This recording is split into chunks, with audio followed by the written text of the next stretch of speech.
All right, and we are off. Hopefully we'll get Runner Watcher back in here shortly, but I am Imosaru, and I will be commentating with the one and only Runner Watcher tonight.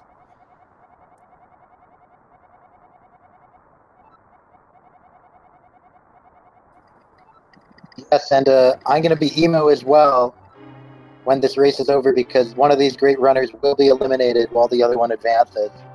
I know. We're in a one. Terrible. It's going to be very sad. It's also going to be very exciting because these runners both have 133s, and so we're going to be in basically there can only be one scenario with two runners of very similar strength, and also two runners who I think we know pretty well on Speed Gaming. We see them in various different tournaments. So yeah, I think it should be a very exciting hour and a half, 2 hours, however long it takes. Yeah, definitely. I'm not 100% sure what their PBs are. Do you happen to know what they are off the top of your head while I'm looking it up?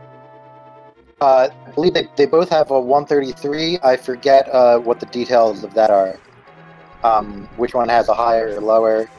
I forget what exactly the numbers are. Okay, so on speedrun.com, we've got Zarby with a 133.33. Darkmagician actually has a 135.04 on speedrun.com. They may have an unsubmitted PB though. Not sure if any of them have PB'd recently. Well, that's probably my bad memory, but certainly still very close. Have to love that 133.33. That's a nice. Yeah, you gotta love repeating numbers. It's always good stuff when you see that just happening serendipitously. Right, so both of our runners just making their way through this initial escape segment here.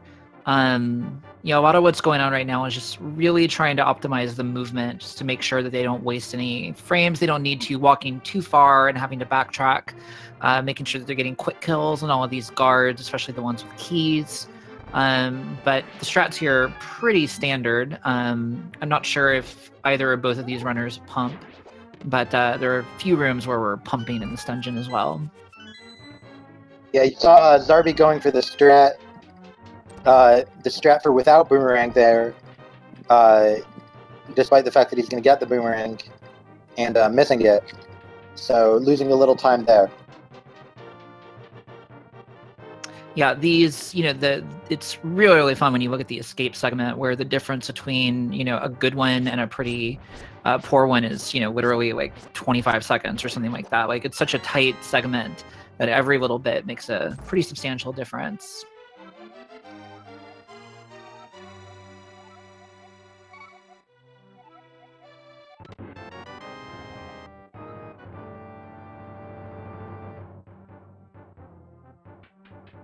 All right, so with that, both of our runners picking up their lamp, they are now safe from the darkness and are ready to make their way out of the dungeons and to the sanctuary, where our dear friend, the sage, is waiting to receive Princess Zelda.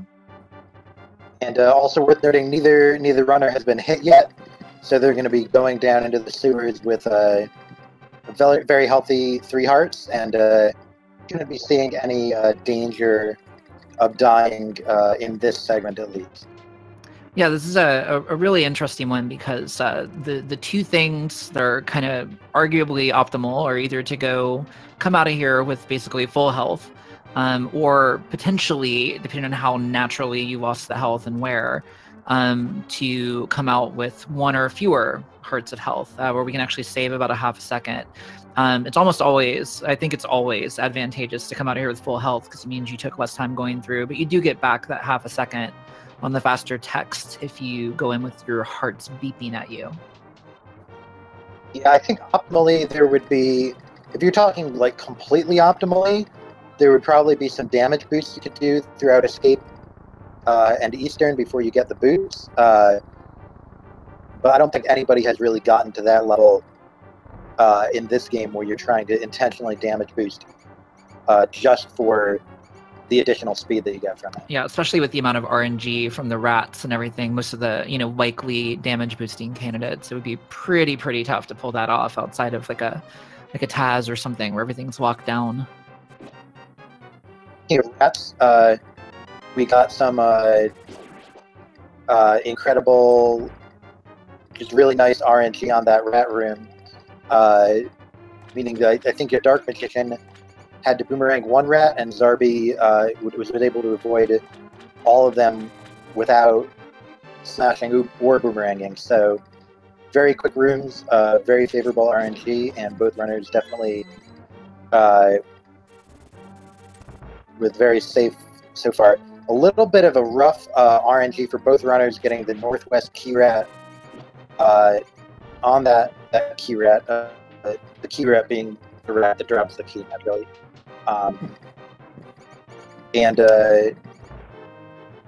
But he's maybe 5 seconds or so behind at this point.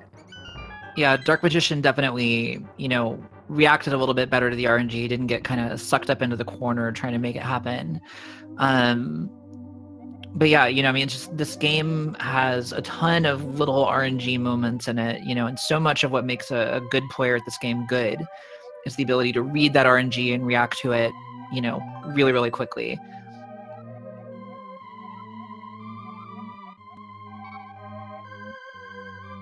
Yeah, and one thing that means is that practicing for this game is rather a bit different than practicing for certain other games, because when you're practicing in this game, often you're not doing the same thing over and over and over again.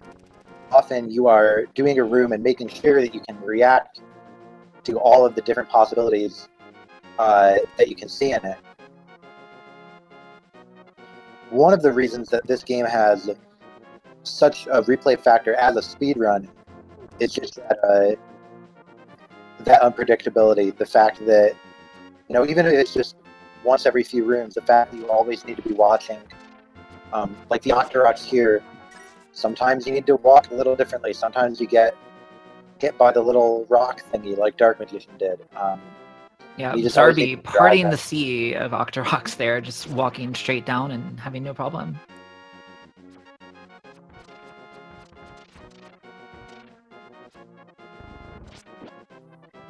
You're just seeing slightly different strats. Dark Magician using the sword on that Octorok and then on that guard, and Zarby using the boomerang on both of them. Yeah, Dark Magician actually also got the stair pumping there on the way up, which is a relatively recent addition to the run, all things considered. And it allows you to skip that second blue guard. You can actually just barely cut by him, like you saw on Dark Magician's screen. Zarby, it doesn't look like, went for the pumps and instead ended up boomeranging him instead. Also saw Dark Magician smashing a Popo rather than going to the side in that other room. I believe that is slower. I believe boomeranging can be faster if you get a certain... Sometimes the boomerang is short. But Scrivo is in chat. Scrivo,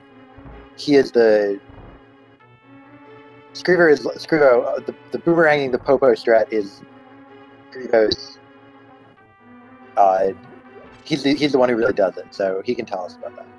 Yeah, I believe when you boomerang from a very short distance, there's the potential to get like a quick boomerang, which actually saves a few frames if you do that, as opposed to walking around. But it's, I'm not sure it's really something that's terribly under human control in terms of whether you can reliably get that quick boom or not. So, yeah, it saves 1 frame, maybe.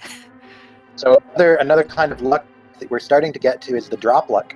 And you saw Dark Magician getting that heart there. My screen was obscured, so I wasn't sure if that actually filled a heart container, but certainly as the game goes on, the drops are going to start to be important. And you did see that Zarby skipped the 5-arrow pot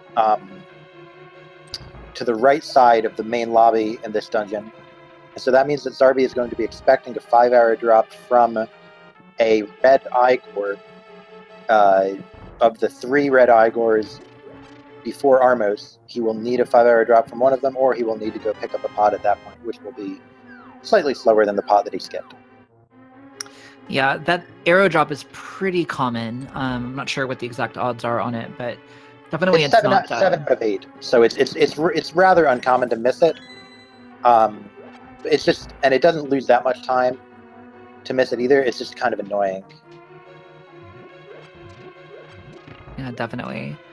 So both the runners making their way back here to the backside of Eastern, both doing a pretty good job of picking up those arrow pods quickly and getting out of that room. Oh, Zarby unfortunately got clipped by one of the green Igors there in the little switch room. Costs a little bit of time and puts him at 1 heart, well, 2 hearts now, but there's his arrow drop, so he is good.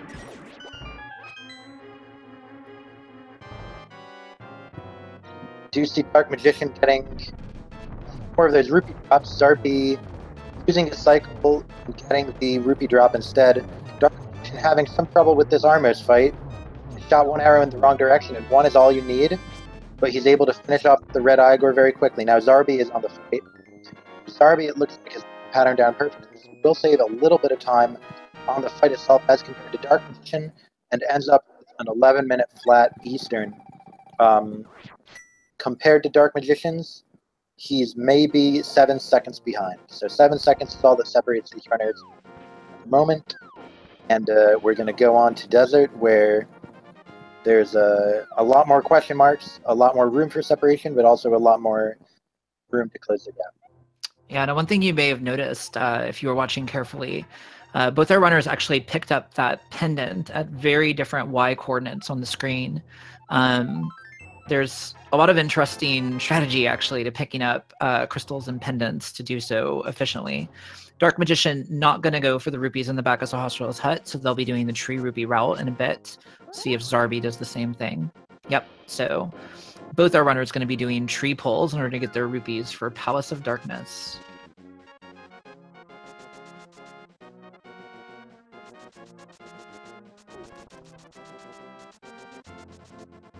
All right, so now that we've got the boots, you know, the next little bit here is just a lot of overworld movement. None of these screens are particularly difficult, but there are some sort of problematic enemies that you need to use specific patterns to move around effectively and, more importantly, consistently. Both our runners having a decent go of it here. I think that Dark Magician might have gotten trolled a little bit by that last guard, but got around it just fine. And looks like he's going for spin speed. We'll see if Zarby does. He doesn't have a sword out, so no, Zarby's just going to do the dashes. Those spin speeds are pretty interesting. They're definitely a potential time save, but only if you get it right basically the first time. You eat that time save away, especially on the first one, pretty quickly.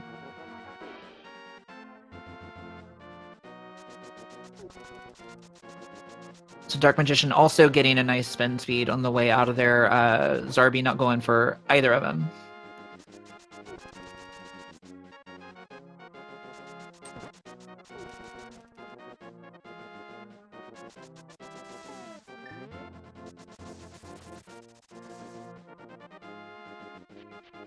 All right, and that was a nice water dash from Dark Magician.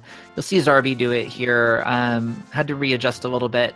There's basically, I think it's 1 pixel, maybe 2, where you can dash along there and not be paying the water movement speed penalty. You'll see a lot of runners kind of nudge their way around the blocks there to get that. Yeah, and you'll see, Scrivo is pointing this out in chat, you'll see that Dark Magician, well, you did see that Dark Magician used that moment to switch to the book. So one thing we do a lot in this game is, when we're trying to see what pixel we're on, we like to just take that moment to switch to another item. It's a great time to take it's about a second to open up the menu, and we just look and we see, do I need to tap right again? Do I need to tap left again? How am I doing? That will obviously come up when we see the hammer jump, but also in more kind of innocuous times, like for that dash. Just if there's anything you'd like to use that moment to switch. And people are always looking for ways to optimize their menu buffers, just as compared to where they need to have an eye out for dash pixels and anything else they might need. A very common one is for quick works, which we'll start to see in about 5 minutes. Yeah, so now that we have the boots and we're into sort of our normal movement capabilities for the game, a lot of what the runners are going to be doing is really trying to maximize their dash lane so they spend as much time moving at that dashing speed as possible and as little time as possible moving at that walking speed, except when it makes sense to do so, because dashing would be slower. There's no dungeon, perhaps, that's more emblematic of that than Desert. It features, I think, more really long dash lanes than almost any other dungeon in the game. And so a lot of what you're looking for here is, one, sort of optimal placement of movement, but two, focusing on getting those dashes off on the first possible frame after screen transition so you're not delayed. This game has a tendency to kind of latch input on you. So if you press it a bit too early, you're going to have to fully release and then press again in order to make the dash happen. So it's pretty precise timing to get those really perfectly optimal dashes. We're seeing some Dark Magician. Yeah, I'm setting up for that nice key dash along the bottom there. Now this room we're coming up to here for Dark Magician is great for just emphasizing enemy RNGs. The Popos, see, he got a bad pattern there. Popos both going to the left and away from each other. That takes him away from the door and means that he needs to deal with both of them independently. What you want is for them to go kind of right and to go both towards the middle and towards each other. And Zarby got a slightly better pattern there. Just room after room in this game, there will be something like that, and it can be really annoying if you just get room after room with the bad RNGs, or run after run with the bad RNGs, but it can also be a lot of fun. There's also going to be some RNG on this boss, Lamolas, who we're just about to see on Dark Magician's side. Yeah, I think this is one of the first big, kind of run gatekeeper bosses. Not so much in terms of difficulty, but in terms of getting it consistently fast, given some of the pretty heinous RNG that you can actually get here. So Dark Magician doing a pretty good job. Yeah, I would say quite a good job, actually. Was that a very solid 3-cycle? 3-cycle, yeah. Yeah, he got one worm on the 2nd cycle and then the other 2 on the 3rd cycle. Zarby taking a little longer and getting that short hop. Those short hops, again, just the RNG, very annoying, but Zarby getting it still pretty quick worms. And I think the difference is now around 15 seconds gap between these two players. Yeah, Zarby, again, going for slightly more optimal pendant grab. Pendants, you always want to grab as low as you possibly can. The grab actually happens faster. The same thing works the same way for crystals, but crystals have a rising animation before the cutscene starts. So for crystals, we have a slightly different strat that actually optimizes the time it takes the crystal to rise up rather than the catch time. That is the first time that anybody has explained that to me, actually. Well, there you go. Happy to help. Need to look at those images. So that's one thing that there's always new stuff being found in this game, especially lag reduction and things like that. And I'm just not always up on the new stuff. You do see Dark Magician a little bit tickled by those pickles. Yeah, those buzz blobs are no fun. They love to move in exactly the wrong way at every possible opportunity.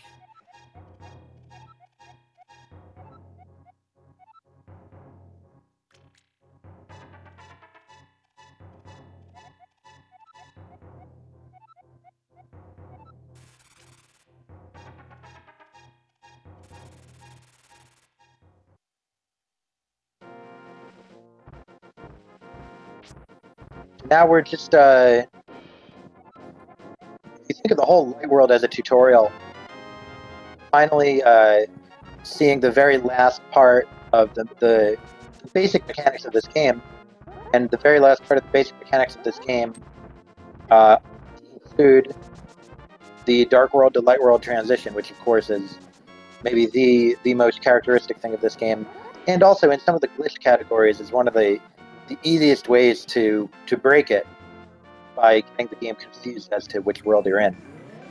But here you said you saw Dark Magician not What words am I? You saw Dark Magician not electing to go for the quick warp. The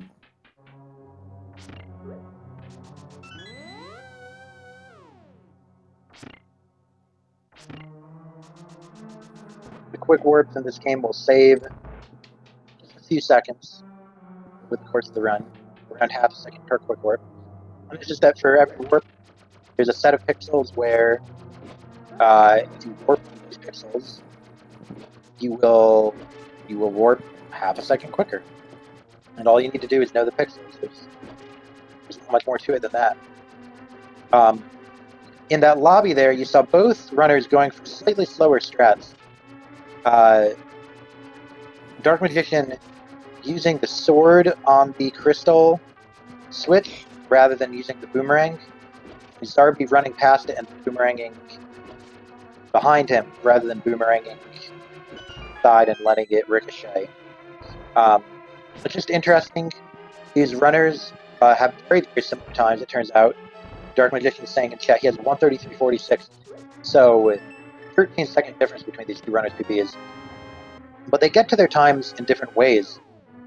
We certainly see Dark Magician with the slightly more solid light world so far. Possibly Zarby will be catching back up in the dark world. Level 33 is often split to split what's really solid and what isn't. And it's just a matter of what they've practiced and what they haven't. 133 is one of those kind of no man's land areas of PBs where things can be very inconsistent despite a kind of high overall peak of play. You do see Zarby not quite getting this beetle room and having to knock that beetle in at the end.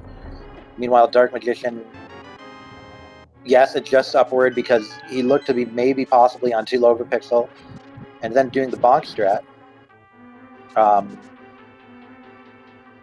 And will now be, I believe, trying the bumper skip. And if he gets this bumper skip, which he does, he's looking at possibly a very nice and solid 122. I mean, 120, just a 22 red pendant. So let's look at this fight. Electing not to dash and not to swipe, just to poke. Pokes are a nice safe strat. They are going to be a bit slow. There's one dash. That was a good time to dash.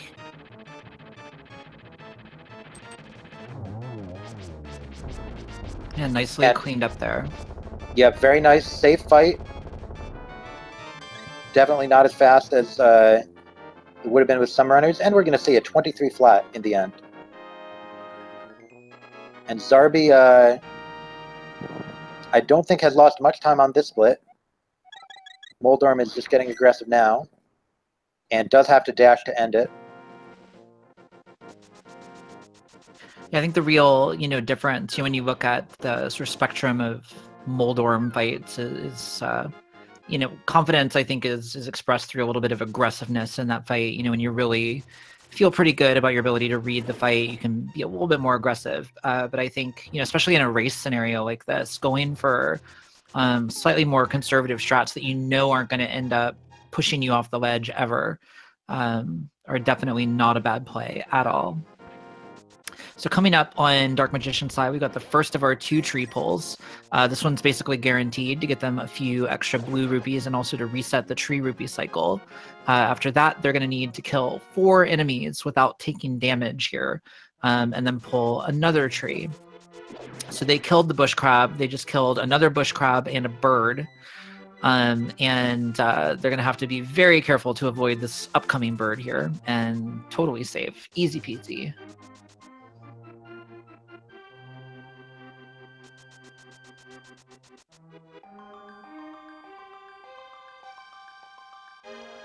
And Dark Magician also is showing off one of my favorite things about the game, which is that Link actually has weirdly long arms. And he can activate things like the Master Sword pedestal from quite a ways away from where you'd think he could. And also off to the side a little bit.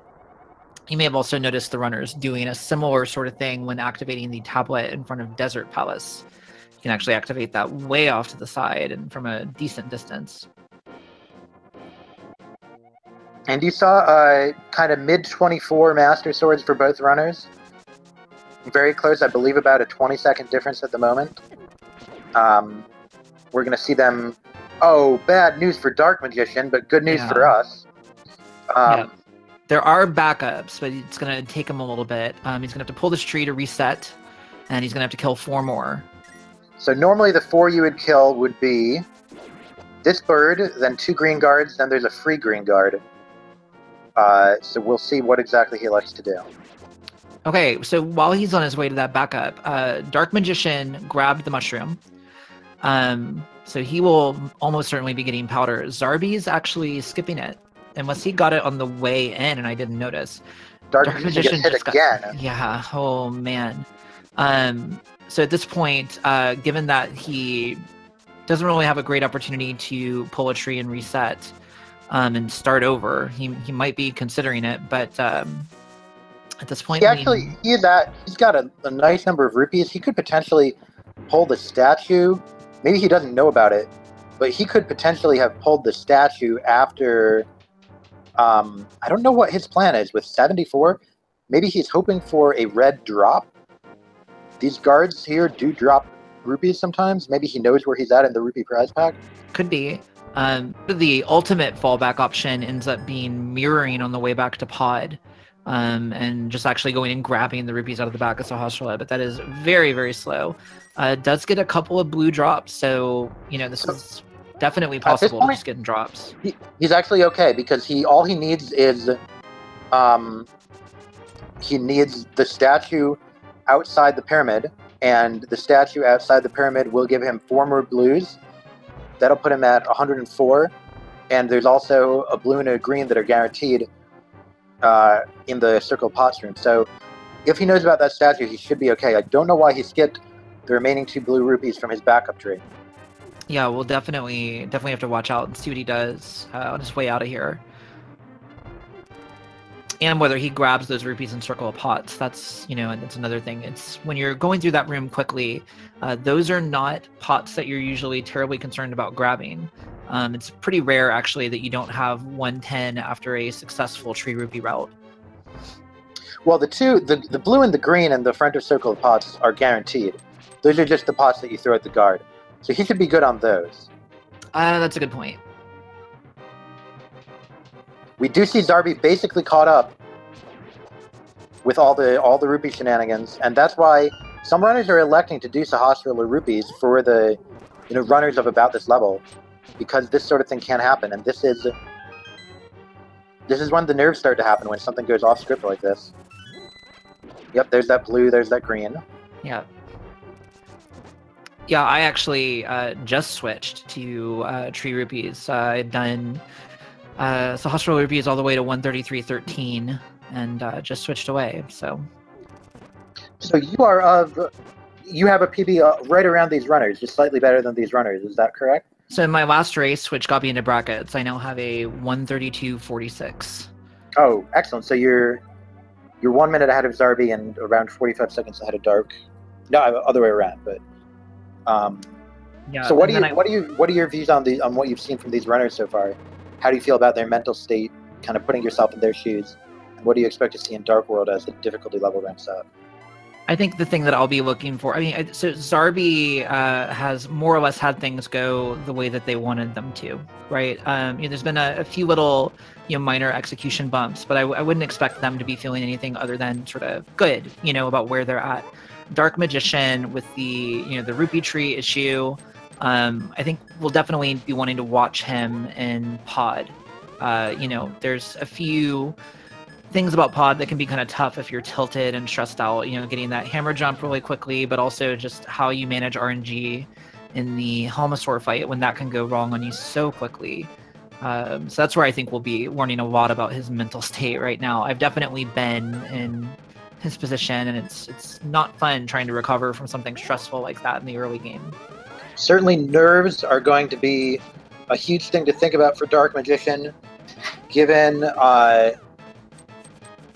there were the rupees, and there was also the Armos mistake, which is not common at a low 130s time. And given that this is an elimination race, I think we're going to see things getting very scrappy very quickly in the Dark World. And people just kind of trying to, as things start to go off script in this run, just trying to hold on to their hats. We do see Dark Magician, I think that was 3 blue balls? I think so. Maybe it was 2 or 3.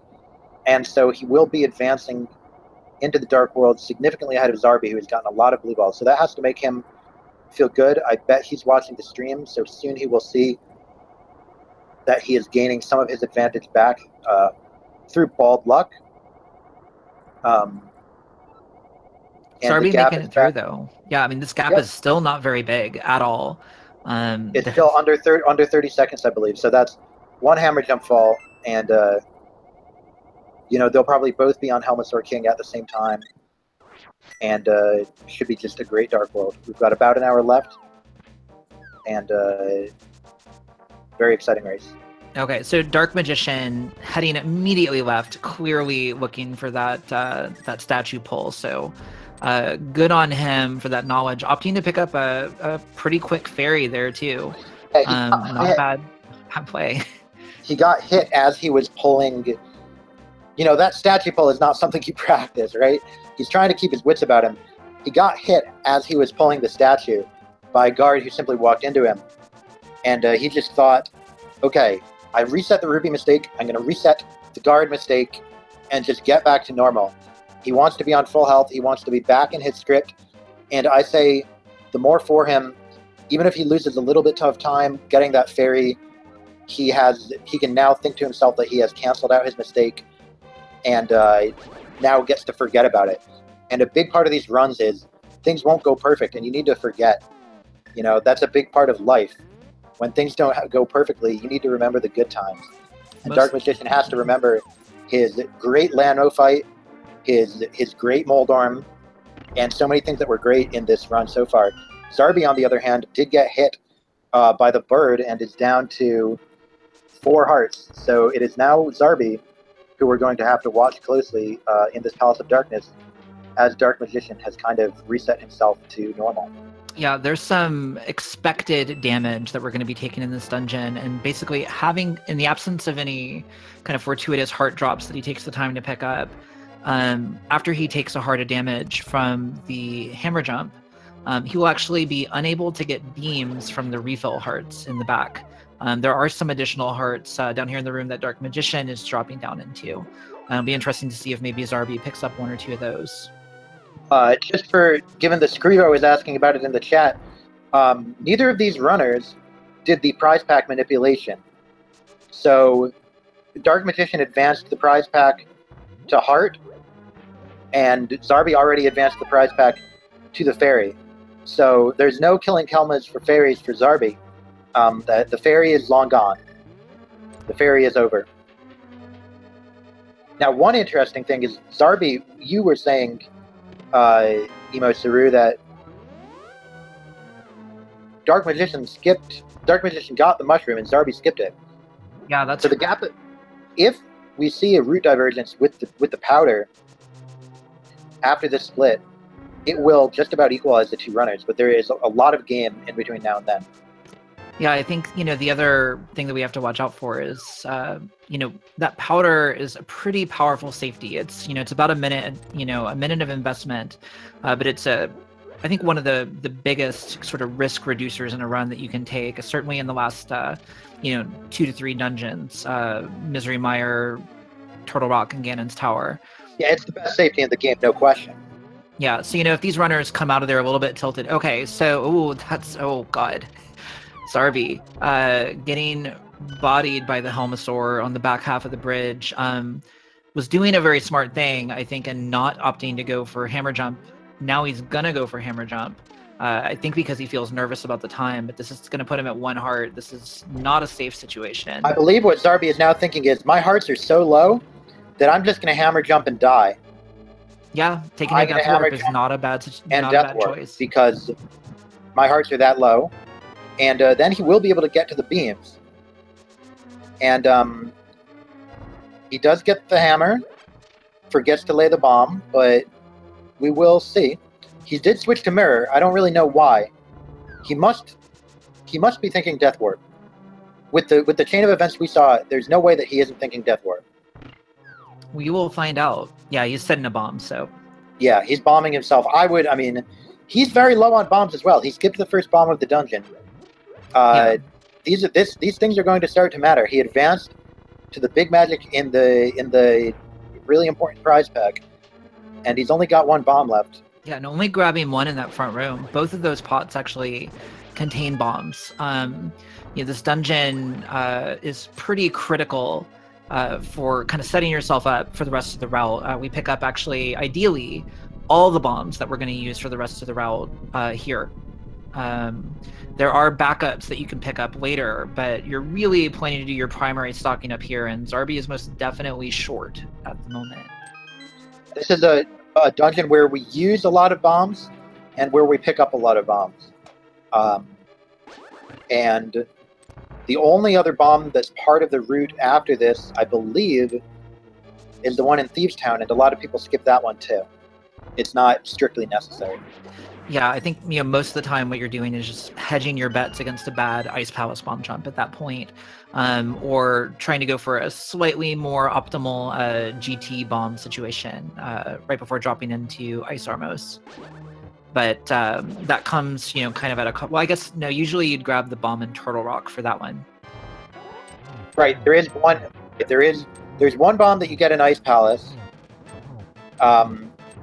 which is guaranteed in the big Stalfos room, and there's one bomb that you get in Turtle Rock, either at the beginning or in the maze, but the rest of them are all here. Now, we see a very friendly Helmasaur King for Dark Magician, and a pretty good turtle room for Zarby. Oh no! Oh no, okay. Okay. Thank goodness. Okay. I was very, very concerned. He was in a very unadvantageous position, but clutched it out and was able to get out from underneath Helmasaur and finish it off. But, whew. And right back into it. We're right back into it with Zarby. They call this guy the linebacker because of how he can just advance and crush you, and sometimes you get kind of caught in his web, and that's what we saw with Dark Magician. We haven't seen a lot of red balls, but sometimes just his movements are enough to really mess with you. Zarby is going for these hammer hits, but he's not getting them. Zarby, you need to play it safe. He is playing it safe. He's going for arrows. Oh, and a very friendly end there. Yeah, with the arrow count. Yeah, with the arrow count that he came in with, I think that was a really, really smart decision, given kind of where he ended up. Even going in for Master Sword slashes was not terribly safe if he'd gotten another fireball cycle.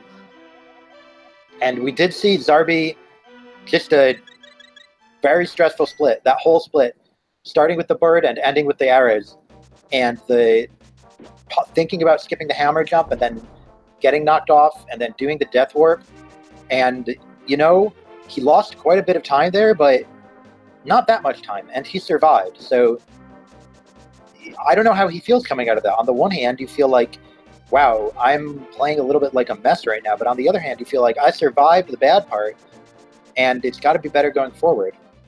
Yeah, so, this is one of those weird things about races, too. Because we're able to watch the other racers stream, having that stream up is a double-edged sword. You see when you're doing better than your opponent. It's also a little bit of mental load because you're having to do kind of algebra on the times that you're seeing and think about stream lag and all that sort of stuff. But it's great when it tells you that you're ahead, and that can maybe help you deal with some of these little mistakes and make you feel better about where you're at. When you see that you're behind, it can definitely magnify all of those stressful feelings that you're having and start pushing you to maybe play a little bit more risky than is strictly advisable for going fast. Definitely, we are going to see Dark Magician still be ahead, I believe, even after getting the powder. And that will probably affect the play of both players. Yeah, I think it's gonna close up quite a bit, but I think he will still have a slight edge. I mean, Dark Magician, I think, will have to feel very good. They have very similar PBs, but he is coming in here as a lower-ranked seed, and he is going to be ahead, and he is going to have his powder. And that is despite, we've been talking about Zarby's pod, but remember, Dark Magician had all of those shenanigans with the rupees. And because of the low blue balls and because of a much better pod, is now back to being ahead and will still be ahead with the powder. So I think he's going to be thinking to himself, I'm playing okay. I have to keep using that powder. I have to be safe. And I have to just play consistent and play my game. He knows that Zarby is maybe not having the greatest day. And so I think he's going to be thinking about shoring up his lead and about using the advantage he has on the powder. Most definitely. So Zarby going for and getting it a little bit quicker, the same spin speed we saw a second ago from Dark Magician. That spin speed, actually more than any other spin speed in the game, super duper critical to get past that very, very, very fast guard who loves to screw you up. But both of them getting around no problem. And yeah, at this point, it's going to be neck and neck when he gets back into Cat. Yeah, I was actually wrong. No, I wasn't wrong. Was I wrong? No, I wasn't wrong. He's got a lead, but it's you know it's this animation. It is only this animation is the lead. Yeah. And so we are really, I expect to be seeing this lead traded back and forth. And the powder, you know, the advantage of the powder we may not see. We're going to have to remember that. We're going to have to use our noggins because that advantage will not be visible until, you know, near the end of the game when it starts to be, you know, when things start hitting harder and when the dungeons start being more difficult. Dark Magician may get through all of Thieves' Town without using that powder at all, we'll see. Yeah, I think, you know, where you really, really see runners, you know, kind of banking on powder is when you get into the latter dungeons. Turtle Rock a little bit. There are a few dangerous rooms, but the big one is Misery Mire, largely because the boss strat involves taking a fixed amount of damage if you do it optimally, and it's very easy to take extra hearts of damage. If you go through the dungeon more or less perfectly, taking all the expected damage that you plan to in order to do it quickly, you are in just slightly better shape than what you need to do the optimal boss kill strat. So having that powder there can be sort of a huge decider if somebody goes in a little bit more sketchily, you know, and flubs the boss fight a little bit. Yeah, I think that's exactly right. Mire is a great place for it. Another place I will mention, though, is in G-Tower, right at the end, there are 2 anti-fairies right before Moldorm 2. And if you get those anti-fairies, you do not worry about dying to Ganon, is my opinion, if you're as good as Dark Magician is. Yeah, you get those anti-fairies, and you've got 14 hearts. Maybe you lose a couple, but you basically have full health going into Ganon, and that really is reassuring as well. Now, we see an imperfect Hellwave from Dark Magician here, losing a lot of hearts, so he is going to... We're already going to see that powder. We're going to see it right here. Here we go. And they're even. Wow, we are in sync at this point, minus that menu that that Dark Magician just did. It's actually, you know, what you'll see a lot of times when you take the route that that Zarby took, you do come into that room with the hammer, and so it's very quick to you know, just go ahead and hammer that block. There's actually a pretty fast strat for throwing it, which sort of tries to even out by getting you actually up 1 row ahead in the cycle of the spikes, but still. We gotta watch Zarby's screen because once again, we are on DEF CON, whatever, is it high or low? We're on we're in DEF CON bad situation. Yeah, whatever it is, we're in that one, I agree. There are a bunch of hearts that he can pick up as he heads, as he heads down into the into Zelda's cell. But yeah, this is a sketchy situation for sure. You know, when we come up on the boss here, this is a great opportunity to talk about it. Blind is a scripted fight, so that means that basically if the runners do it the same way every time, they will get the same pattern every time. Which is great. It means you can get through the boss taking literally 0 damage. However, if you screw that cycle up and you get off of it, Blind gets very sketchy very quickly. And with only 3 hearts and green mail, it's not a great situation. We did see Zarby losing some time, just playing very safe there. I applaud him for playing safe. One thing he did forget is that the Master Sword does 1 kill the blue horse heads, and he was using the hammer for it. You do not need the hammer for that. All you need is the Master Sword. Yeah, the red guys take a little bit more, but the blue guys, yeah, they're just one shot with anything other than Fighter Sword. Also, see, I mentioned this before, and I don't want to, you know, I just want to, you know, be maybe helpful for somebody who's watching, but look at the bomb count. We're at 6-3. That's not normal for this point. Yeah, to have a 3-bomb difference. Yeah, Zarby is going to have to keep his head about him and think about where to pick up bombs, and he's not going to be able to mess up that Ice Palace bomb jump. We do see Dark Magician and Zarby, I believe, both going off script early in the fight. Maybe not Zarby. I can't tell how far left that one went. Yeah, a little bit off script. Yeah, but Zarby cleaned it up very well and made a bit of time there, for sure. Yeah, and ahead now, and Dark Magician dashing away for some reason, and missing the crystal. So Dark Magician, now, what we're seeing is back and forth. Both of these guys are getting flustered, and you see that the mistakes all happen at once. They have rooms where they play as well as anybody, and then they have a few rooms in a row where you can't really tell what they're doing. And it's such an interesting thing about play at this level, that kind of dynamic of back and forth like Absolutely. That. You know, I think you really hit the nail on the head earlier when you talk about kind of that, you know, high 132 where I am, you know, to I think, you know, low to mid 134 range. Everybody in there has a different run. You know, everybody's got strengths and weaknesses. You're definitely still, you know, in a place where not everything is going great for you when you're going through a run at that time.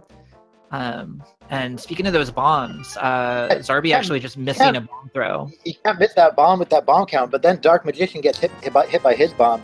I think the fact that they are now synced, I think the nerves for both of them are just... I think they're both playing very nervous. The nerves are through the roof. Oh, if this is me right now, I am on edge, you know, and so I don't envy either of these runners' stress levels right now. Just to remind anybody who didn't see the beginning of this, both of these runners are 1-1 within 15 seconds of each other, and the winner will advance. The loser will be eliminated. So this is as close and as high stakes as any race we've had so far in this entire tournament, I believe. But the sync, I think we're, I mean, far less than a second. I mean, we are frames off of each other right now. This is crazy. Zarby getting a few extra little downward pixel movements by mashing during the cutscene from the looks of it.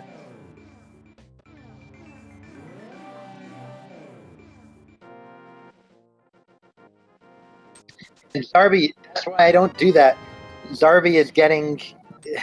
Zarby got caught in the door, so if you warp as you're touching... See, and he's typing in the chat. You lose time because it'll warp you back if you're warping within an object. And the game interpreted him as warping within an object. So just so far for both players, even in this and this is trivial, what we've seen so far in this split. This is not, you know, this is something that should be... if you're not nervous, you don't even think while you're going through this. Yeah. Position, you saw Zarby miss his bomb, and then you saw Zarby miss that warp. Yeah, so I just got to point out, because Mutsky would be very sad if I didn't. Both of our runners actually got that fence dash there, but using very, very different methods to do it. Dark Magician got the kind of reliable strat, which is the 1 pixel dash buffer to the left. Zarby walked a good bit further out, but managed to hit the lineup and made it happen. So now we're looking at the mummy room, which is one of the most troublesome rooms in the game, and Dark Magician does it perfectly. Your movements affect the mummy's movements. So if you move in the right way, they will move away from you, and you will just be able to push the statue in peace. Zarby having a little bit of trouble, having to hit them away, getting hit, having to hit them away again, having to kill them, and just a little bit more time for Dark Magician. Yeah, I know for me, the hardest thing about that room was learning not to pull the statue down too far. You actually barely have to pull it down at all to give yourself enough room to clear the gap. And it's really easy to pull that down too far, and that takes a lot of time and shifts the movement of those mummies in a really, really bad way. It's honestly amazing the number of things that have happened in this run so far without really a major. There's been no death. There's been no bomb jump fall or anything like that. We did have the Dark Magician rupees. We had Zarby getting a lot of blue balls. We had Zarby getting hit by that bird, and then the hammer bump, thinking about not doing it, and then the death warp. We had both of them having a very tough helmet. Then we had Dark Magician getting the powder, which Zarby doesn't have, and both of them having a very tough blind. And then this warp for Zarby. And yet, both of them are kind of staying on target. They're managing to hold on, despite everything that's happening. Yeah, so Zarby, a little bit low on health, opting not to farm hearts in the first room because he has that powder. Or sorry, Dark Magician doing that. Zarby, very low on health without the powder.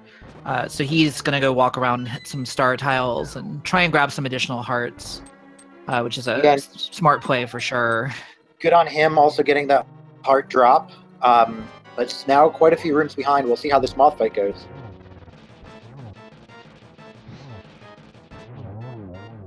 Very nice on Dark Magician's side. The Mothula fight is one of a few fights in the game where the longer you let it go, the worse it gets by a substantial margin.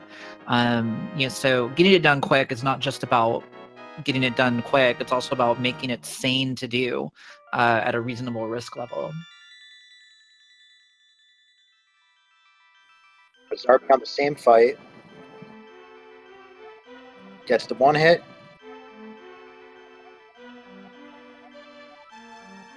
And pretty nice. And yeah, pretty nice. That one, you know, I think Moth was nice to both of them, and it was a little bit of a respite from the stress of both of these runs so far.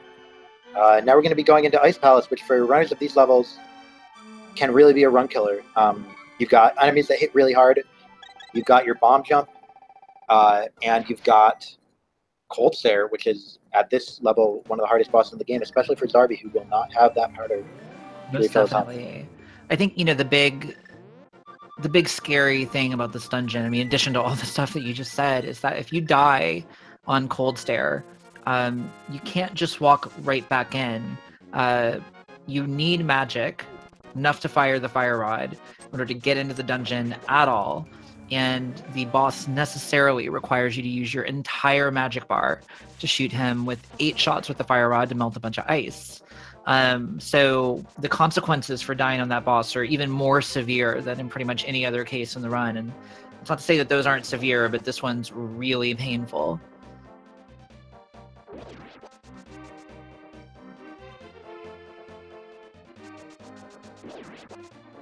Right, Dark Magician winning that little that lottery there, that Ropa, I think is what they're called, right?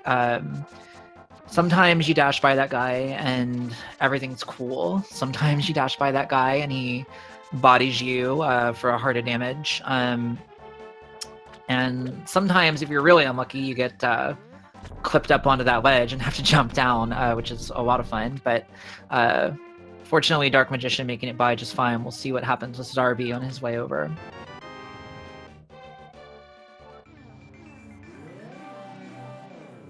Are looking fine as well. You really want to have full health to such a level that in a tournament situation, if I lost health going into ice, I would consider just going to swamp and doing that first instead. Really? You really want to, yeah, you really want to have those beams at the start of ice, and just everything hits so hard.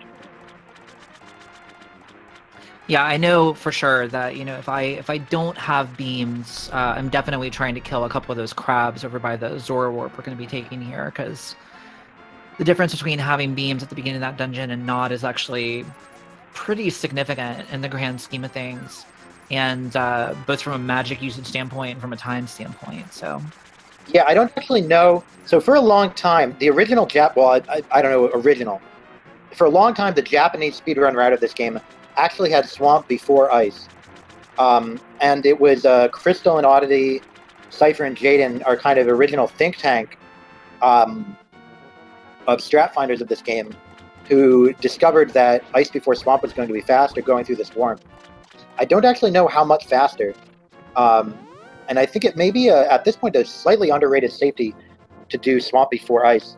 One thing that people do, I don't know if either of these runners will, people sometimes switch around when they get the Ether and the Ice Rod, and that can, based on the difficulty of the different dungeons, that can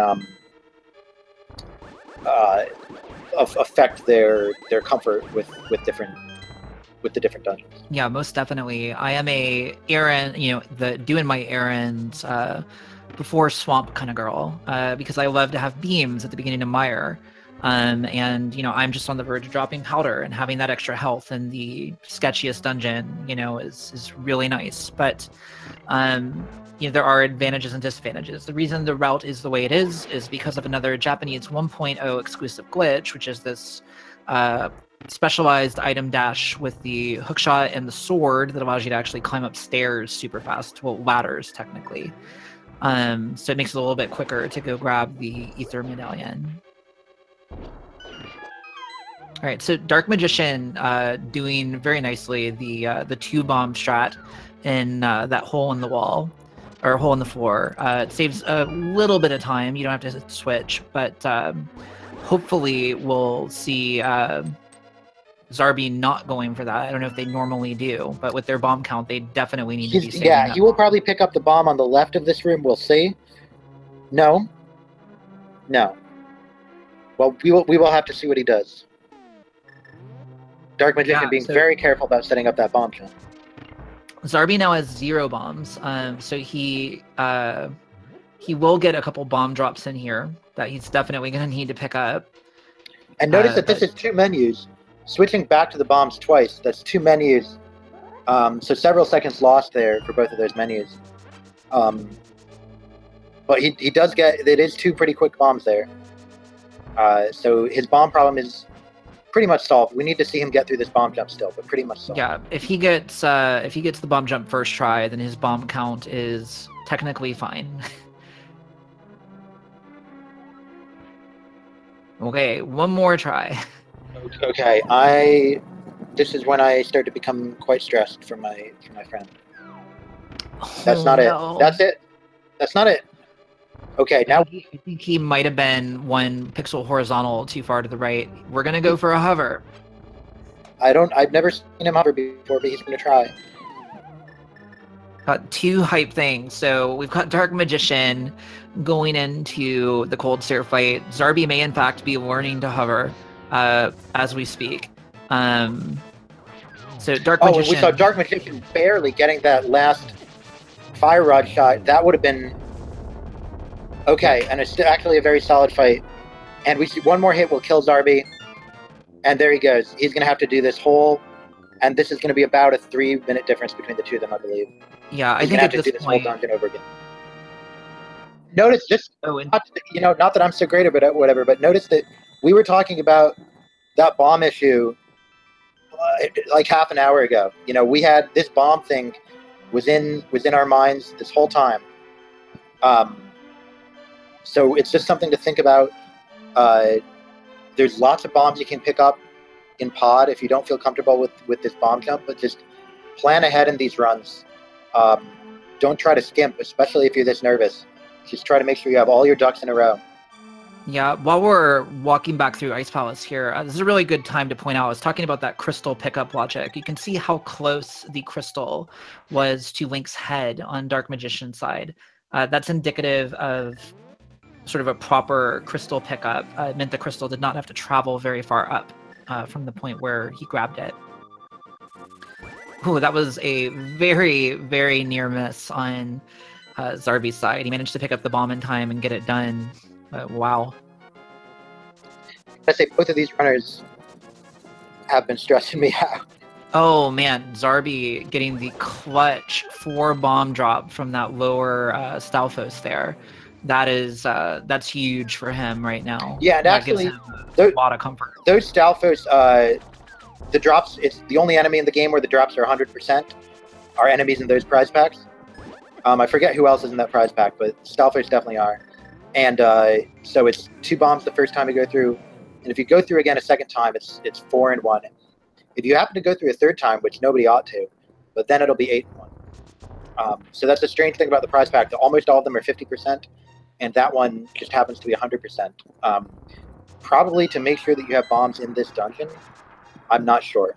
Yeah, so Dark Magician showing off another one of our grabbing some extra bombs, speaking of which, but Dark Magician showing off another one of our Japanese version 1.0 exclusive glitches, which is that mirror block deletion glitch there. If you spam the mirror while pushing a block, and very importantly, not in a dungeon, then you can actually delete the block, which is a great way to get through those sections quickly.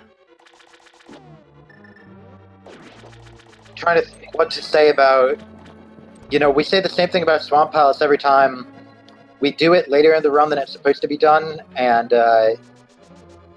even when we don't, it's a little low difficulty. It's very annoying, the enemy movements. You just get hit out of your dashes. You can a lot of RNG of enemy movements, but nothing really too difficult in this dungeon. Yeah, let's check out Zarby. Zarby going for sort of a modified poke dash strat, gets it very clean fight, very nicely done. Yeah, very good fight.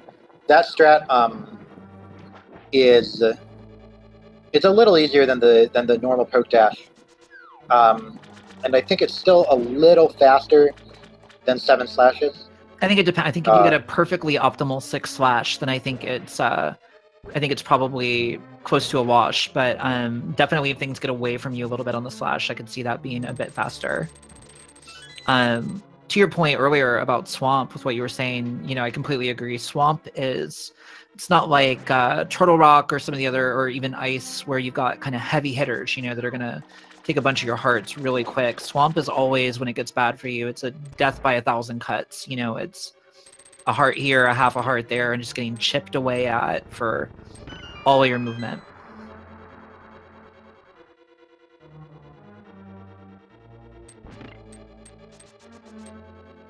I definitely think, what I said 15 minutes ago or whenever is going to count double now. Dark Magician is just thinking, I want to be in this bracket stage. I have to be safe. I have to hold it together. I have to use my powder. I'm not going to cut corners. And it's funny, you do have to adapt to these tournament situations, because normally, in a normal speedrun, your goal is to PB.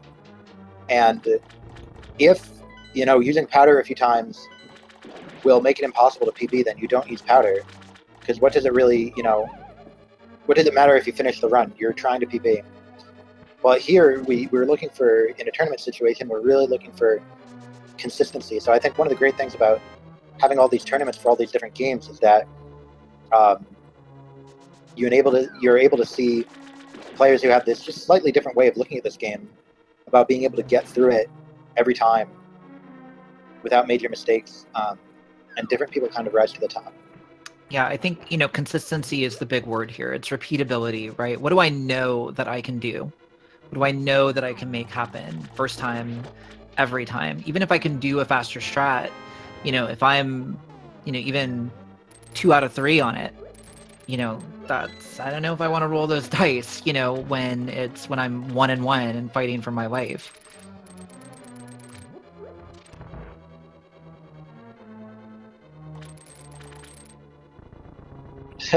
Both runners getting a lot of bombs now. Maybe they're listening to the commentary, or maybe they're just acknowledging that they both know what happened to Zarby. I think they might be listening. I think in Zarby's case, it's definitely a good proactive move. If something has screwed you over earlier in the run, sometimes it's nice to overcompensate a little bit, and just be like, nope, I'm not going to worry about that anymore. I've got bombs. I'm no longer concerned about bombs. Don't think about bombs. Yeah, and I think both are shows a little humor as well, and shows that he's not demoralized from what happened. Yeah.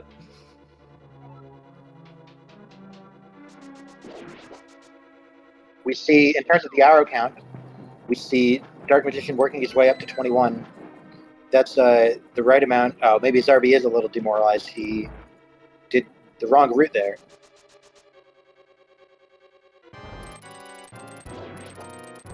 Yeah, Swamp can definitely be a tricksy dungeon. I don't know if Zarby has been playing randomizer recently, but this is one dungeon in particular where sometimes, yeah, I like to call it brain poison. You know, when you're switching back and forth between these formats, it's really, really, really easy to get some wires crossed. So, and Swamp is definitely a place where that can happen. Yeah, I mean, he went directly to the key door, and I think probably imagining a randomizer scenario in which he has hookshot and started out by getting that hookshot key. What is it indeed, Zarby? Yeah.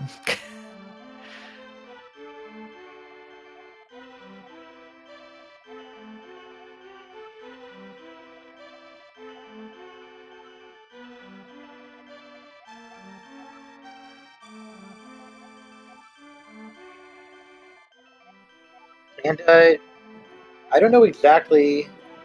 Oh, yeah, definitely some randomizer thinking here. Yeah, not going sure which one left to go right into across yeah. there with the hookshot, yeah. But getting the big key, doing a really good job of remembering just in time, making sure they go the right direction. So hopefully going to be able to just run through the rest of this dungeon strong. Meanwhile, Dark Magician will be going to take care of some things, his little errands here. There are a couple more items that we need to be able to access and complete the next couple dungeons respectively. So first on the agenda is heading back up Death Mountain. And you see Dark Magician going for that sword climb there with the hookshot, getting it pretty quickly. So he's going to be going up here to grab his Ether Medallion, which is necessary to open Misery Mire, which is our next dungeon. And once that's done...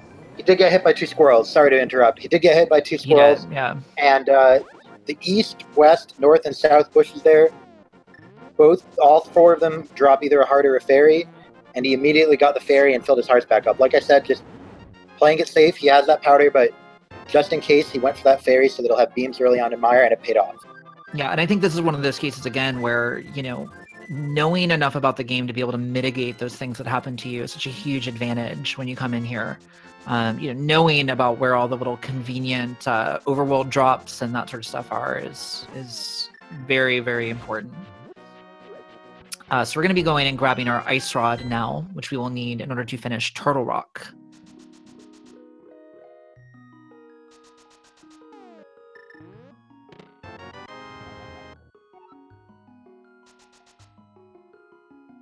Yeah, and this Ice Rod is really kind of the last moment before... Once you start Mire, it's really just... It's on. You know, yeah, the remainder of the run, you're in it. Super fast now, yeah. It's kind of the sprint, you know, at the end. No more real points to rest, except for when you're mashing text, I guess, but that's not much rest for me. I have to wonder, actually, at this point, I know he's had some screw-ups, but Dark Magician has also showed a lot of good play. And he must be on pretty decent pace with a 133 PV. I'm not watching his stream specifically. He does... Oh, he saves the bird. That I like. That is the new meme. I like that a lot. Yeah, much better than throwing it, for sure. Or tossing it, I guess, really. And he gets the... I forget what cycle we call that, 0 or 1. But he gets the Wizrobe's room. They don't get a chance to disappear again. Yeah, so Dark Magician definitely has a pretty serious lead here, but there's not... It's not going to take too terribly much for that to potentially flip again. You know, Zarby does have to go take care of errands, so he's got, you know, another minute or so on that. But, you know, there are situations in Turtle Rock especially that can really, really mess you up and cost a tremendous amount of time.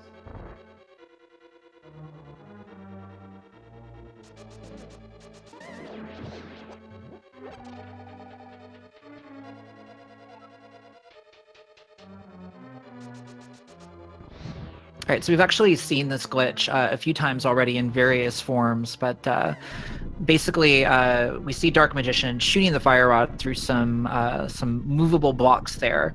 The trick is that those blocks, when they are moving, they're no longer sort of world collidable things. They're actually sprites, and the rules for those are a little bit different in Link to the Past, so you're able to actually shoot right through them. You can actually shoot a couple other things through them, but in this case, the fire rod is the relevant one.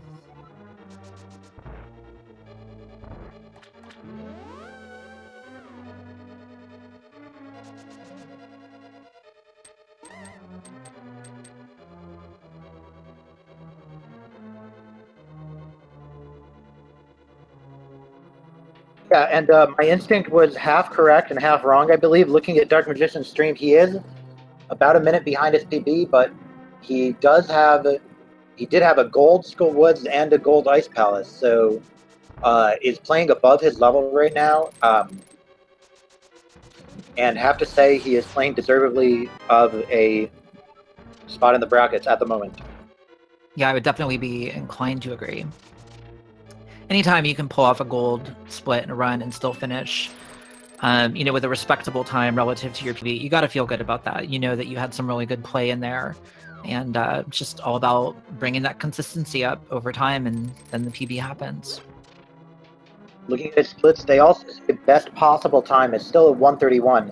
So I don't know what happened in his PB, but the pace is still definitely there. So we'll have to see what happens the rest of this run for Dark Magician. For sure.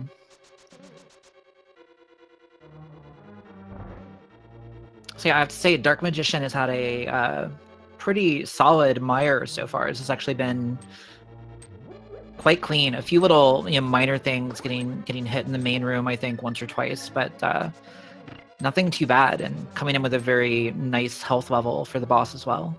Getting that not the cane dash strap, but the very quick dash after using the cane strap in that room.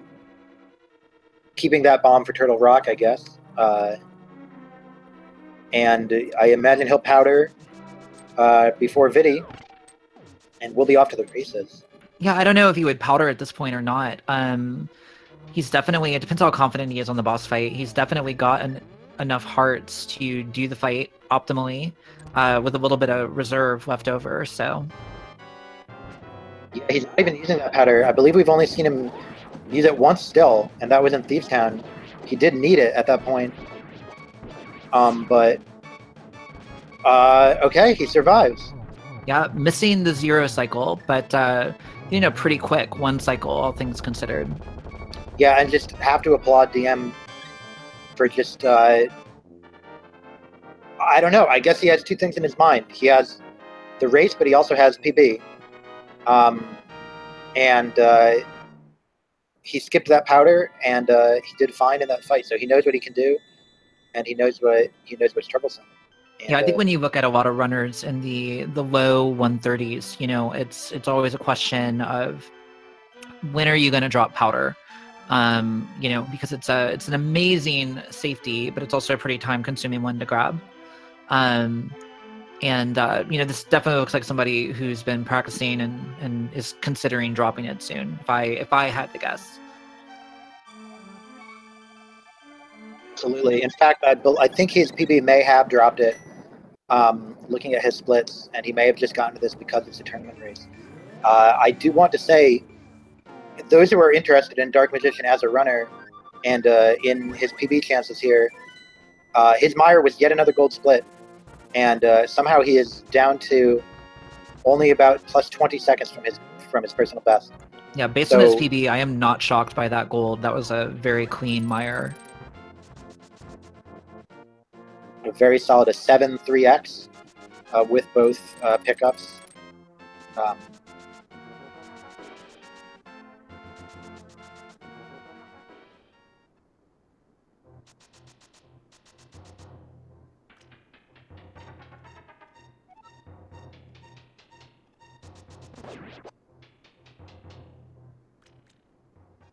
What do you think the odds are of us seeing a Quake Dash coming up here? Well, I think we'll definitely see we'll see Dark Magician in the glitch state. I think Dark Magician likes to get things like that, so I would say 50-50. All right, well, let's see. So not going for the hook speed, you know, I actually like that. I'm kind of, that hook speed saves a little bit of time, but man, if you accidentally jump off, it just sucks so bad. And it's hard to control Link. It's hard to get the quick warp with the speed.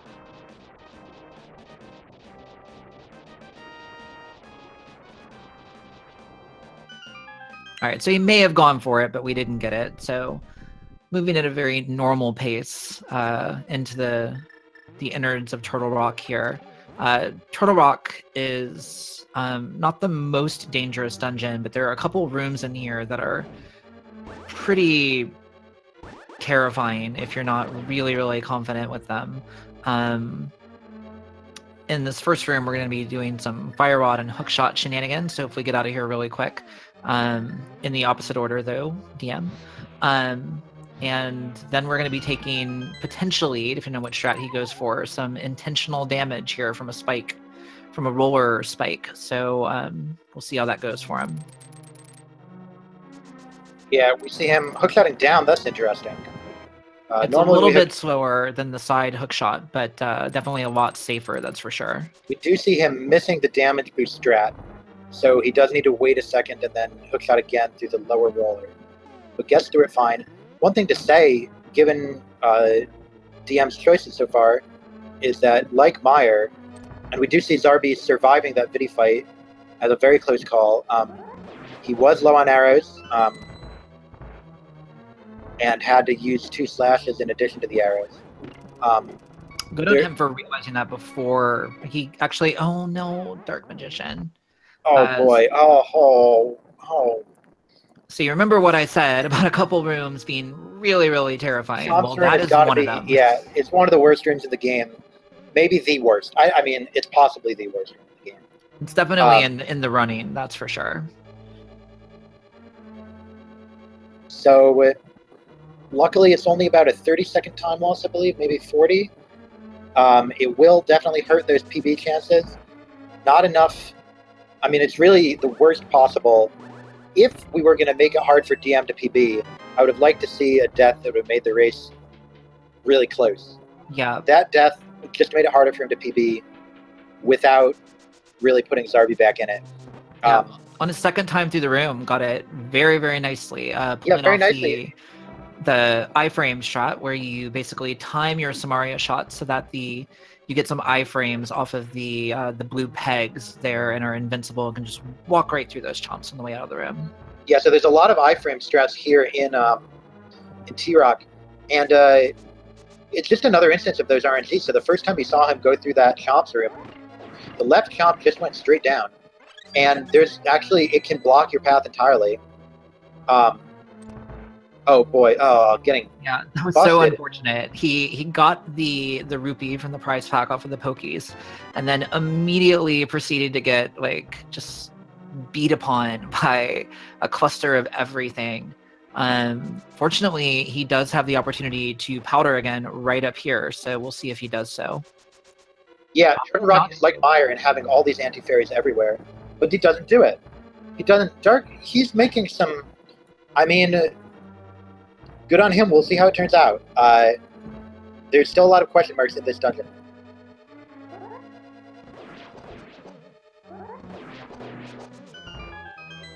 Getting a sort of moderate RNG pattern in that Pokies 2 room.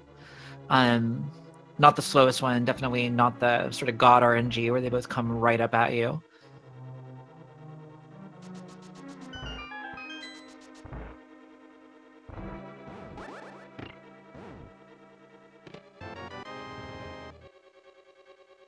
And that's an interesting version of that Samaria strat there, where he actually put the block in the middle of the room. It's definitely a neat one. The risk, as you saw, is that if your timing is a little bit off, then the roller bar can actually eat the block rather than just forcing you to wait.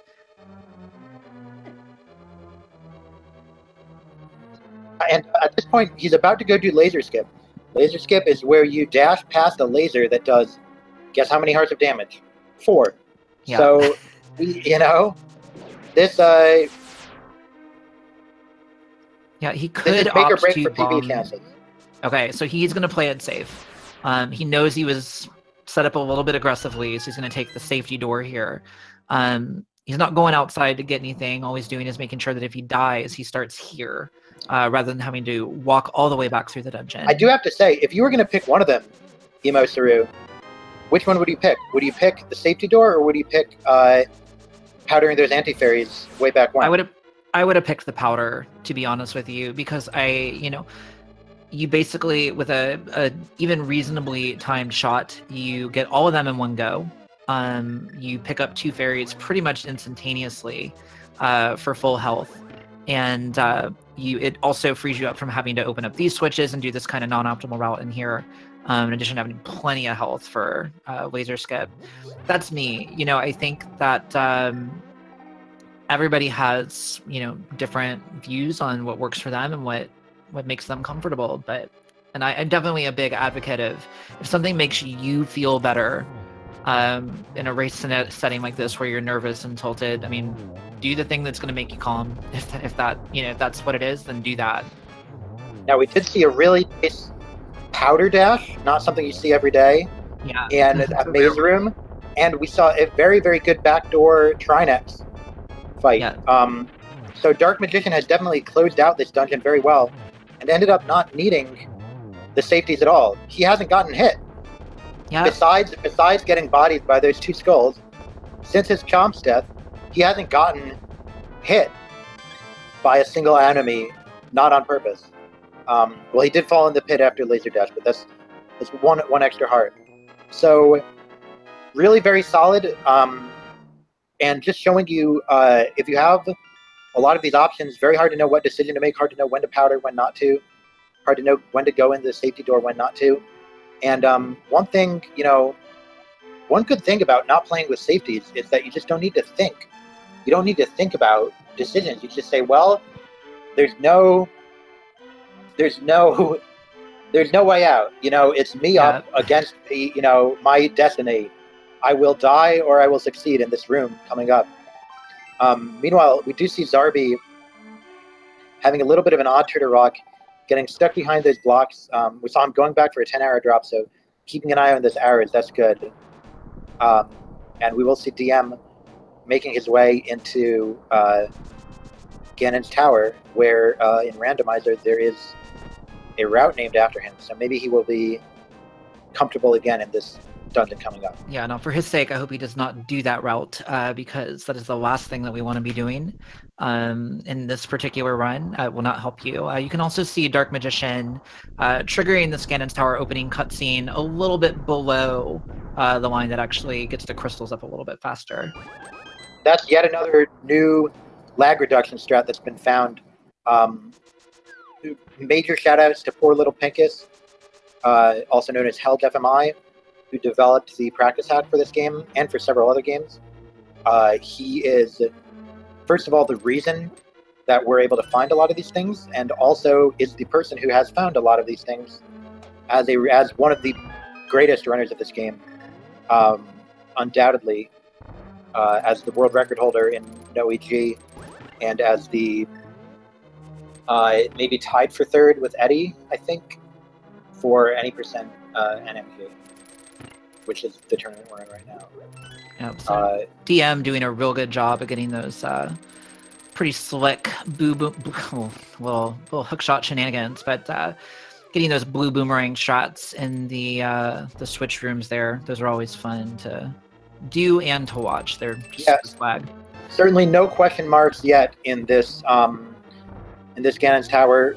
We have to feel that Dark Magician, despite everything that's happened, he is, I believe, on PB pace, and is on pace to make it into the bracket. So he's saying to himself, I had all these problems. I messed up Armos. I messed up the rupees. I almost died on one boss. I almost died on the next boss. I died on Champs. But despite all that, I'm in this position, with 500 viewers, to be showing the best play I've ever had in this category, and to be making it into the bracket elimination stage of this tournament. Yeah. So I think we're going to see him Obviously, for the sake of a close race, maybe it would be more exciting if it went differently. But I think we're going to see him really bear down in these final stages and really show us what he's got. We do see the Ice Armos not going quite optimally.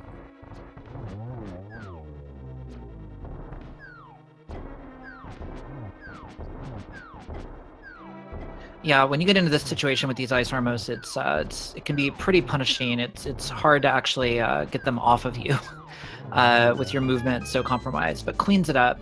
I do need to point out too that Zarby actually had a really quite nice Trinex as well on his way out of Turtle Rock. Actually cleaned up the second phase a little bit quicker than Dark Magician did. Able to get the double spin off and then just slash the head once. Yeah, and we're Zarby has closed the gap a little bit. That Chomp's death and that Ice Armor fight are the two big mistakes we've seen. And getting that safety door, not a mistake, but a time loss from the safety. Yeah. And so Zarby is just thinking, you know, DM obviously has some nerves, and he's just gonna. Zarby's the one who's not nervous here, I believe. I believe that Zarby is the one who's just thinking, well, that boomerang's not going great. But I think Zarby is the one who's just thinking, all I need to do is play, and it's kind of out of my hands at this point. Yeah, wow, I would be inclined to agree. Barely getting through those blocks. I don't know if you saw that, but he was like a pixel maybe away from getting stuck behind those blocks. So we have Dark Magician entering the gauntlet here. Very fun, very difficult to do very quickly. Very good first room. These skeletons can be very annoying because they run away from you. Yeah, and not only do they run away from you, they run away from you every time you swing your sword, which is the last time you want somebody to be running away from you. So it's definitely a frustrating enemy to deal with, especially with all these conveyors and BMOs shooting. We do see a low health situation for Dark Magician. 3.5 hearts. He will have an opportunity to powder very soon. Meanwhile, we saw Zarby with a great strat instead of the bonk strat, getting damage boosted through that wart. And we do see Dark Magician getting through Gauntlet. He, I believe, will powder here. Yeah, and will now be back at 10 plus hearts. And nice, gets a nice double hit there. Yeah, DM's going to have to be a little bit careful with his magic. So I think he actually shot at least one extra fire rod shot than what he would have ideally shot. And that's going to put him in the position of needing to actually use the lamp in the torch room coming up as opposed to the fire rod. It's not the biggest time loss, but it's not inconsequential either. Meanwhile, Zarby, also having a very bad Ice Armos, should use his last 2 hours here. There you go. So both players having Ice Armors difficulties. That will Ice Armors affect the fire bat patterns on Ganon, so we will have to watch and see if things go a little bit differently on Ganon for either of these runners. Meanwhile, Dark Magician is lighting these torches. He gets hit twice. That's not great. He does have enough magic to light this last torch. We have to imagine he'll be using the powder yet again in just a few rooms right before Moldern 2. Yeah, I think there's... at this, I mean, you've brought it, right? You know, I look at those things where, unless you're, you know, seconds off PB pace, and I mean single-digit low seconds off PB pace, if you went to the trouble of getting the powder, you got it for a reason, right? You know, this is one of the most convenient places to use it. Use it, especially if you're going for the chest here. And you see him doing that very nice, the bomb switch to powder, where he places the bomb. Oh, but he misses the fairy and he just goes through. Oh, no. He just goes through. He's thinking, well, I don't know what he's thinking. He's thinking, I don't want to go through that anti-fairy. But he still had the powder out. He could have powdered the other anti-fairy. You know, to his credit, his health is not looking concerning. You know, I think even... okay. Thank you for that. Thank you for the validation. Yeah. I don't know. Oh, Lord, you're going to hurt me. Yeah, that on PB pace... I don't know. He went for both memes on PB pace. So that's something.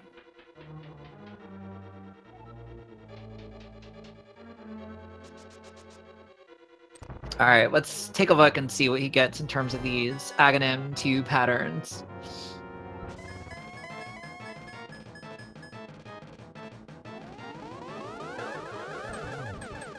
Oh, good pattern, but just knocks the last 2. He needed to be maybe a little bit, I don't know, a little bit closer, a little bit further back. I'm not sure which. Yeah, I don't know whether he got 1 or 2 on the second one. I think he got 2 there. Yeah, go ahead. Sorry. Oh, sorry. No, it's, there's an interesting choice on that Aga 2 fight, you know, which is, are you going to do spins or are you going to do slashes? And, you know, there's certain patterns where I think one or the other works better. You know, but it's important to, you know, be able to adjust yourself properly to those patterns for the strat that you're currently using. You know, the positioning that he actually had on that initial pattern looked really, really good if he was spinning, but I think slashing, he needed to be a little bit further up. So I will say that a good Ganon fight is about 2 minutes, and with the 2-minute Ganon fight, he would have a 40-second PB here. So everybody, just give your energy to Dark Magician. He is on PB pace. He can do this. I don't know what he's doing. He's gonna miss the 1+1.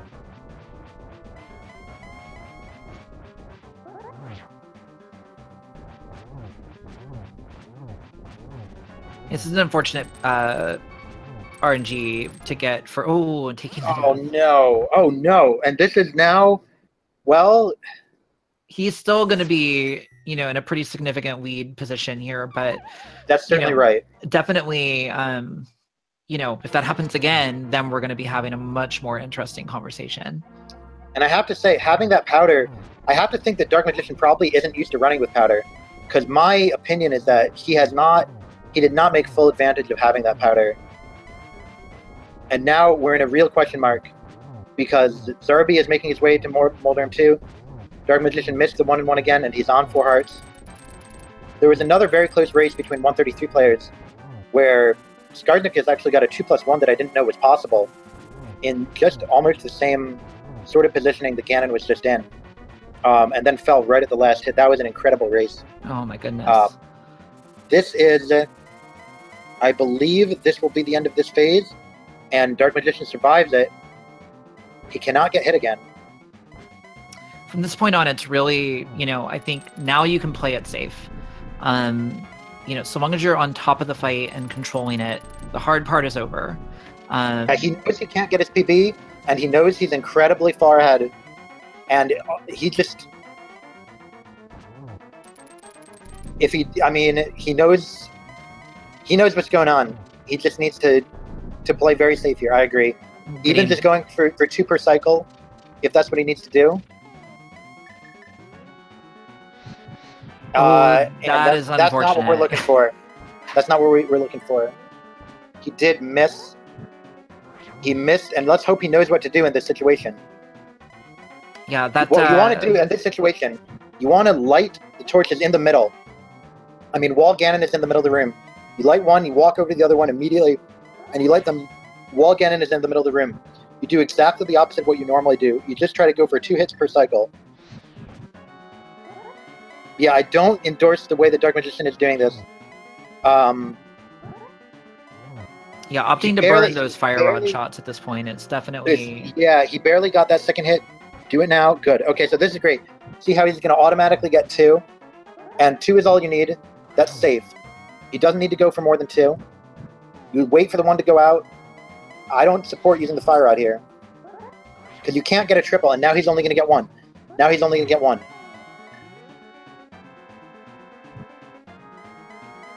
Yeah, this is a potentially really, really unfortunate situation for Dark Magician. That bottom left RNG, that bottom left position, when you're going to go light the left-hand torch to get the torch glitch, can be debilitating. He's out of magic. He's out of magic. That's it right there. He's out of magic, and he will not make this hit. And that might have been almost the last hit. Yeah, I think, and there I think we see... And just too much stress. Too much stress from everything that had happened, from missing the PB. And you can't switch to fire rod there. You have to use... You get him in the middle, you play it safe. It's everything you were saying. You got to be safe. Yeah, so Zarby on the other side of the screen, on phase 3, does only have 2.5 hearts. So, you know, we're not out of the woods yet, but definitely DM is looking pretty frustrated right now. Yeah, DM is very unhappy. I don't know. We're gonna have to watch Zarby. I imagine Zarby now will be playing very safe. This is, I have to say, it's a very unfortunate way for it to end, especially considering the pace the DM was on. I think he probably got a little bit confused about whether he was playing like a tournament race or whether he was playing like a PB pace race.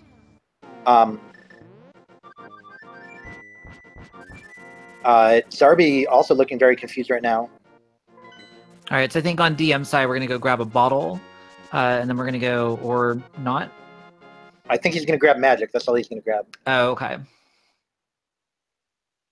But I have lost my sound, so it's possible he closed stream. No, I've got his stream up. He's still going. Okay, maybe we've got problems on our end. Maybe. There we go. And here he's coming back. And Zarby's playing it really safe. Oh man. Yeah, Zarby getting torch glitch, no problem. So really what this comes down to is, does Zarby accidentally walk into a fire bat or Ganon himself? And assuming the answer to that is no, then, you know, this is about how it's going to go here. And there we have it.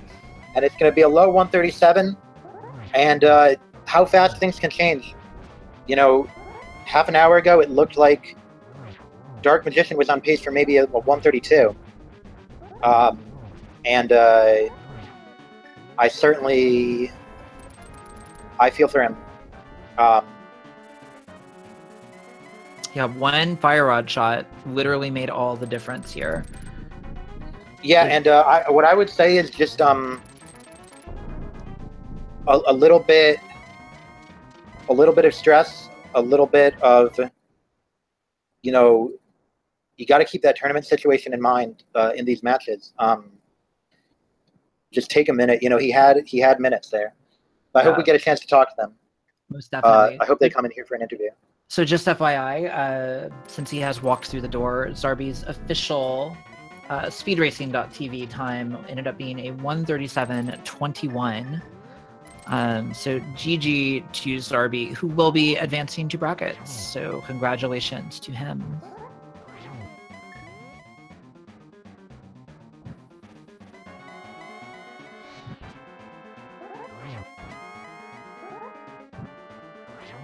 And I think here what you're really, you know, seeing on Dark Magician side is that what a difference, you know, getting that torch glitch, knowing that you've got that, and then just, you know, being chill, you know, can make. Yeah, and just look how clean this fight is.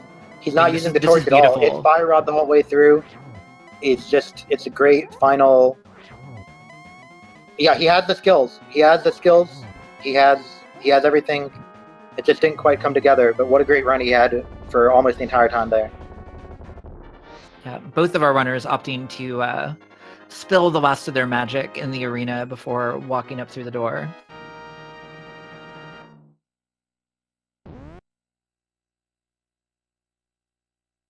Okay, and so you see Dark Magician having done a neat little item dash there, just as the fanfare was happening. So he actually could exit this if he wanted to, but it's kind of a neat little trick. He did actually end up forfeiting the race despite having just finished. I think he forfeited instead of dunning.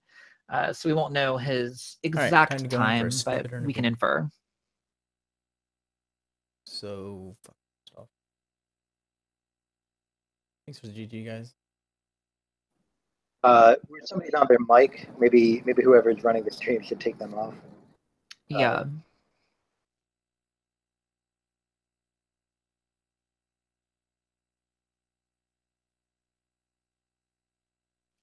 All right, I'm gonna go ahead and try and pull Dark Magician over and see what we can do.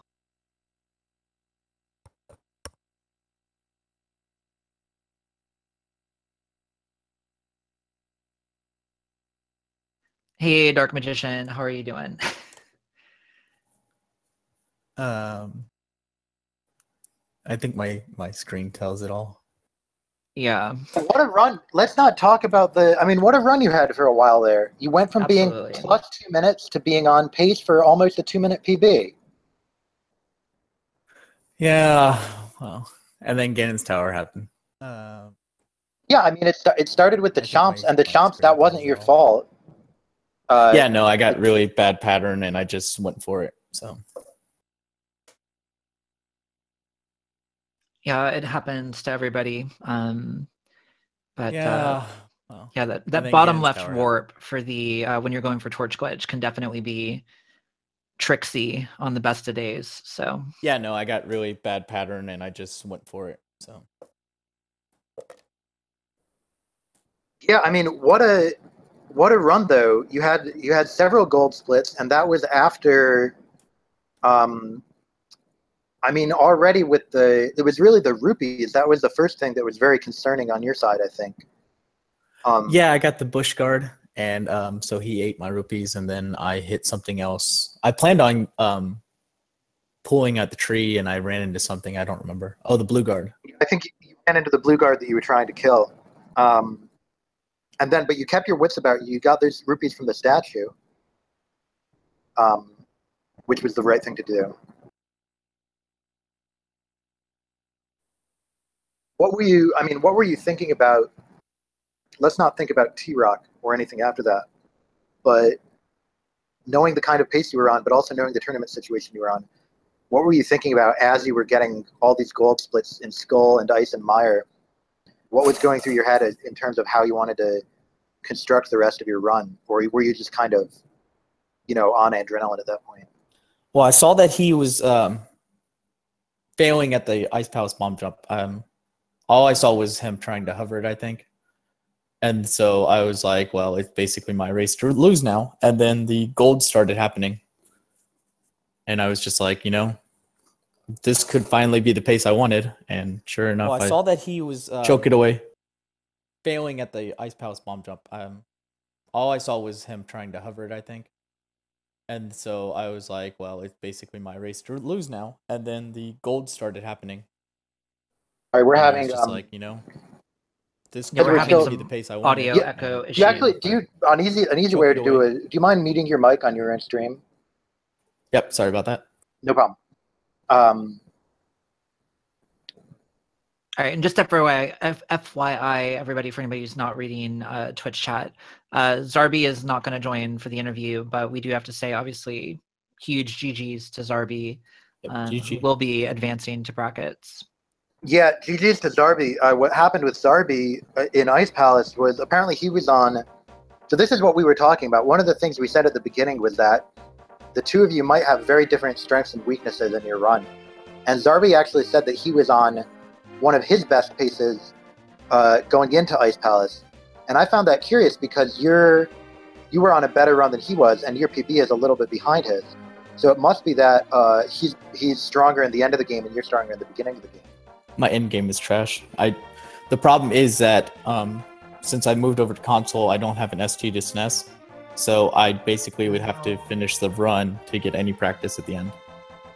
Gotcha.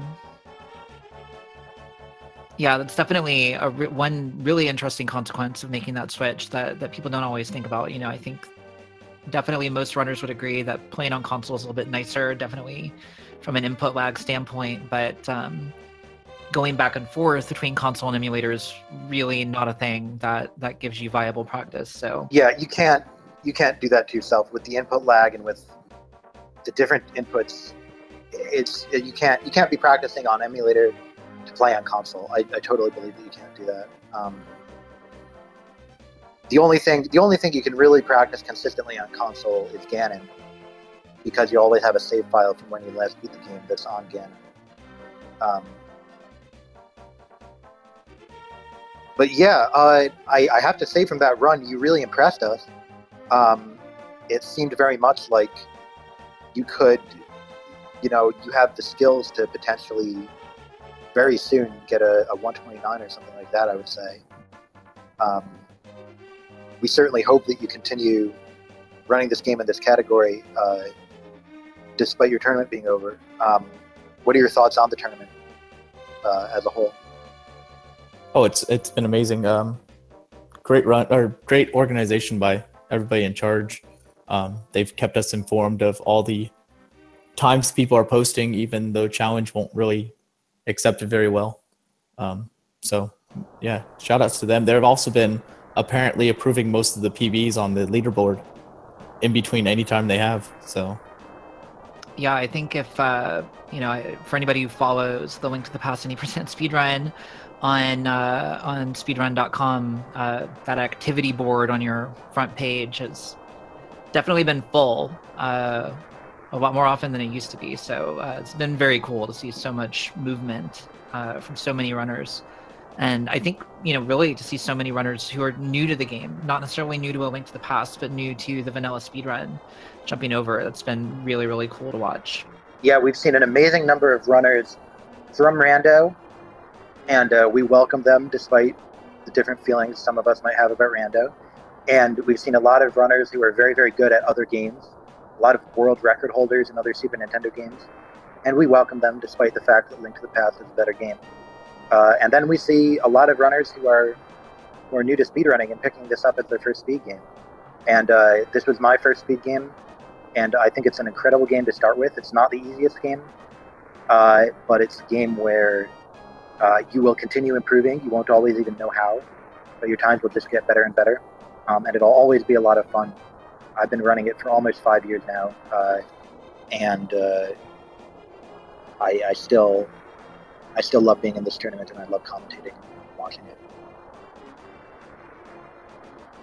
Yep. Well, with all of that said, any final thoughts that you want to leave us with, Dark Magician? Not really. Just good luck to everybody who's made it onto brackets, and if you haven't scouted yet, I know the admins would really like you to. Well said. I'm sure Scrivo is silently applauding off screen. And everybody follow these runners. I think personally, this was like almost an emotional race for me to watch. They both showed a ton of heart. There was a real kind of agony and the ecstasy element to it. And both showed a lot of amazing play and a lot of resilience, and definitely deserve your follows. And we hope to continue seeing a lot of Link to the Past from both of them. Most definitely. So, just to wrap up, I have been Imosaru, and my delightful co-commentator has been Dark Magician. And I'm sure I can speak for both of us when I say thank you guys for watching. Please continue to check out everything we've got going on Speed Gaming Network. There's a whole bunch of channels. We've got a whole bunch of Zelda. We've got a whole bunch of other games. It's super duper cool. So please definitely check out what we've got going on.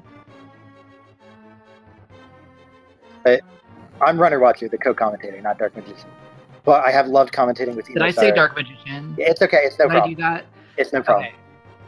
It's no problem. It was a real pleasure commentating with you. I would actually love to do it again. And likewise. Next time I'll do a better job of reading the right text instead of the wrong text. No worries at all. Have a great evening, everybody. This was a lot of fun. Night.